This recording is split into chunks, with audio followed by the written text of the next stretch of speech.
अस्सलाम वालेकुम, मैं हूं फैसल तारिड़। आज 12 अगस्त बरोज मंगल। शहर इक्तदार से जी बड़ी खबरें हैं। शहबाज शरीफ सरकार ने बिलाखिर सरेंडर करने का इरादा कर लिया है। सुप्रीम कोर्ट से कैदी नंबर 804 के केस के हवाले से भी बड़ी पेशरफ्त हुई है। लाहौर हाई कोर्ट के जजेस जिन्होंने खान के खिलाफ फैसला सुनाया किस तरह से बेनकाब हो चुकी हैं। बड़े खिलाड़ी की रिहाई का हुक्म भी आ चुका है और बाकी इमरान खान के खिलाड़ियों पर जमीन तंग कर दी गई है। और एस्टैब्लिशमेंट के जराए इस वक्त क्या कह रहे हैं, ख्वाजा आसिफ जो बढ़ के मार रहे थे वो किस तरह से लेटे हुए हैं। तमाम बड़ी खबरें इस वीडियो के अंदर मैंने आपके सामने रखनी है। आपसे गुजारिश है इस चैनल को जरूर सब्सक्राइब करें। सबसे पहले आज सुप्रीम कोर्ट के अंदर इमरान खान की जो 8 जमानतें लाहौर हाई कोर्ट से मुस्तरद हुई थी, ना सिर्फ मुस्तरद की थी जस्टिस तारक बाजवा ने और शहबाज रिजवी साहब ने, बल्कि उन्होंने तो इमरान खान को मुजरिम डिक्लेयर कर दिया था। एक गवाह वो पुलिस का सिपाही हसाम अफजल जिसने कहा कि मैं तो टेबल के नीचे छुपा हुआ था। इतनी अहम मीटिंग चल रही थी, इतनी सेंसिटिव मीटिंग चल रही थी, पीटीआई के तमाम बड़े रहनुमा बैठे हुए थे और मैं चालाकी से टेबल के नीचे छुप गया और मैंने सारी साजिश सुन ली। उसको लेकर वो उन्होंने कहा जी ठीक है, इमरान खान को ना सिर्फ जमानतें मिलनी चाहिए लेकिन बल्कि इमरान खान तो पाकिस्तान की तारीख का सबसे बड़ा मुजरिम है। तो आज बिलाखिर सुप्रीम कोर्ट के अंदर मुकदमा लगा, पहले भी लगा था और इमरान खान के वकील जो है वो पाकिस्तान से बाहर थे। आज बहरहाल सलमान सफदर साहब मौजूद थे, अलीमा खान और पीटीआई की तमाम क़यादत पहुंची। सदीक जान नामवर सहाफी हैं, उनकी जानब से जो रिपोर्ट किया गया है वो मैं आपके सामने रखना चाहता हूं। सदीक जान ने ये रिपोर्ट किया, वो कहते हैं कि जस्टिस शहबाज रिजवी और जस्टिस तारक बाजवा के कंडक्ट पर जस्टिस याह्या खान ने आज सवाल उठा दिए हैं और इन दोनों जजेस ने जो फैसला हसाम अफजल की गवाही पर लिखा है इस पर बैरिस्टर सलमान सफदर को ओपन कोर्ट में बात करने से रोक दिया। यानी एक तरफ तो सदीक जान ये कहते हैं कि आज याह्या खान हैरान परेशान हुए कि जमानत के केस में आपने फैसला यह करना है कि जमानत मिलनी चाहिए या नहीं मिलनी चाहिए। आमतौर पे इस तरह के केसेस में जमानत मिल जाती है, चले आपने मुस्तरद कर दी, आपने नहीं दी, लेकिन कैसे आपने पूरे केस का ट्रायल कर दिया, आपने पूरे केस का फैसला ही सुना दिया, आप ये कैसे कर सकते थे?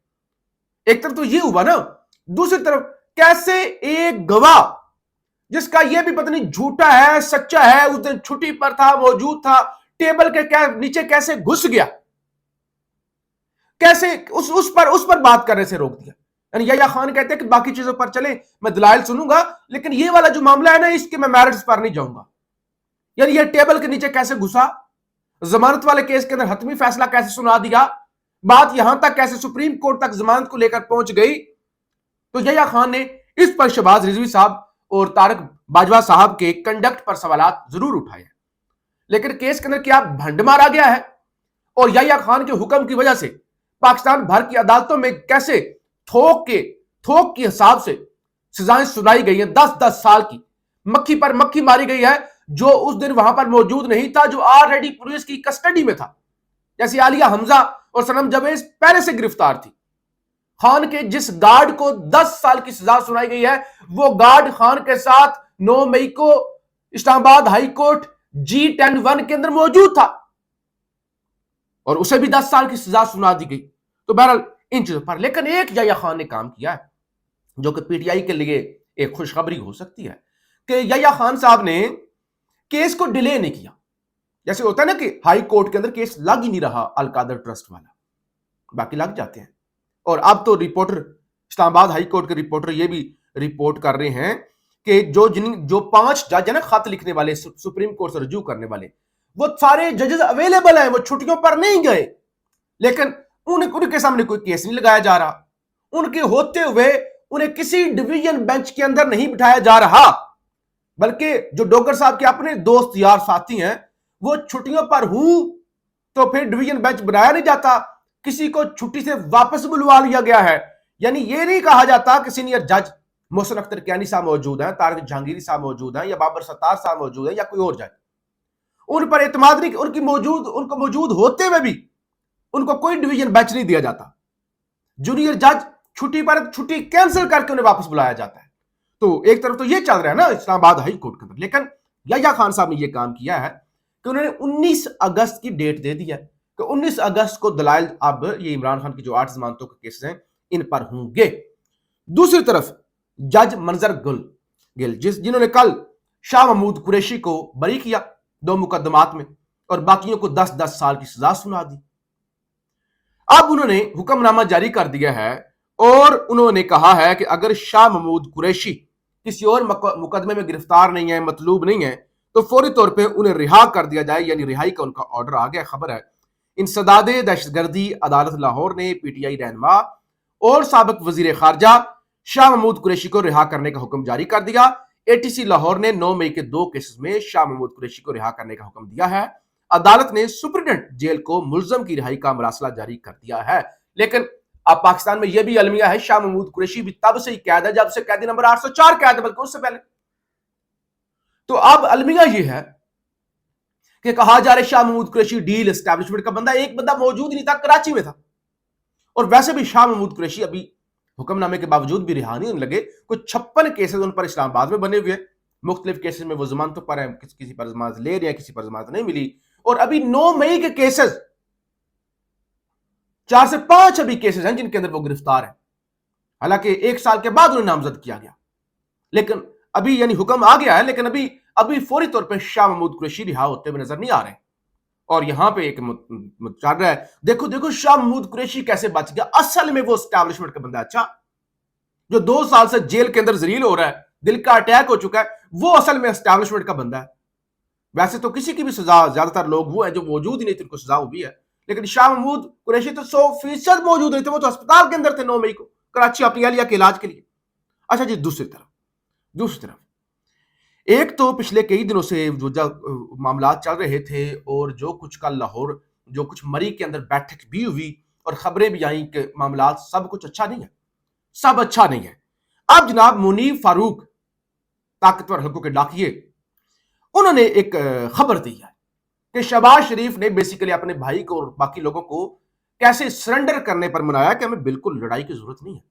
मुनीफ फारूक कहते हैं कि शहबाज शरीफ समझते हैं कि लड़ाई करके मिलना क्या है, क्या मिलेगा लड़ाई करके, जेलों में होंगे, दोबारा सजाएं भुगत रहे होंगे, जलील हो रहे होंगे, क्या मिलना है लड़के, मिलना क्या है। शहबाज शरीफ को फील्ड मार्शल की अमेरिकी सदर से मुलाकात पर कोई इनसिक्योरिटी नहीं है कि इनकी फ्रंट पोजीशन है और वो लीड कर रहे हैं, इसीलिए एस्टैब्लिशमेंट को भी शहबाज शरीफ बहुत अजीज हैं। ऐसी हुकूमतें एस्टैब्लिशमेंट पर बोझ नहीं होती, बल्कि उनका हथियार होता है कि जब चाहो इस्तेमाल कर लो। अहम फैसलों के लिए हुकूमत होती है, लेकिन ड्राइविंग फोर्स एस्टैब्लिशमेंट है। तो कहते हैं कि शहबाज शरीफ कहते हैं भाई कोई जरूरत नहीं है लड़ने की, सरेंडर करो। और हालत क्या हुई पड़ी है, हालत क्या हुई पड़ी है।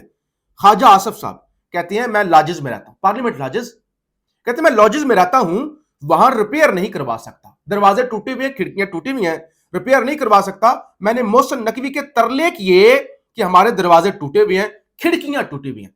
और दूसरी तरफ 4 करोड़ 4.5 करोड़ रुपए लगाकर मोहसिन नकवी का घर रेनोवेट किया जा रहा है, जहां पे मोहसिन नकवी ने रहना है। और ख्वाजा आसफ कहते हैं कि हमारी खिड़कियां तक पार्लियामेंट लॉजेस की, और बाकी उनकी बुरी स्मेल आती है, वहां पे गंदे से वो लॉजेस हैं, वहां पे वो टूटी हुई, कहते हैं हम नहीं करवा सकते। तो हालत ये है इस हुकूमत की। दूसरी तरफ ख्वाजा आसिफ कहते हैं मैंने ब्यूरोक्रेसी की शान में बस इतनी गुस्ताखी की कि ये पुर्तगाल में जायदादें खरीद रहे हैं, मुझे नहीं पता था कितने लोग खरीद रहे हैं या इतना रोला पड़ जाएगा। अब रोला पड़ गया है तो मैं इंक्वायरी भी कर रहा हूं और नाम भी बताऊंगा। मैंने रोला डलवा दिया है, अब मीडिया इसकी तहकीकात करे। मीडिया क्यों तहकीकात करे? मीडिया कौन सा? मीडिया का काम होता है खबर देना। आपके पास हुकूमत है, हुकूमत तहकीकात करे। बेबसी में आपको बता रहा हूं कि इतने जोगे वो शहबाज शरीफ कहते क्या करना है भाई, लड़के बिल्कुल बूट पॉलिश करो।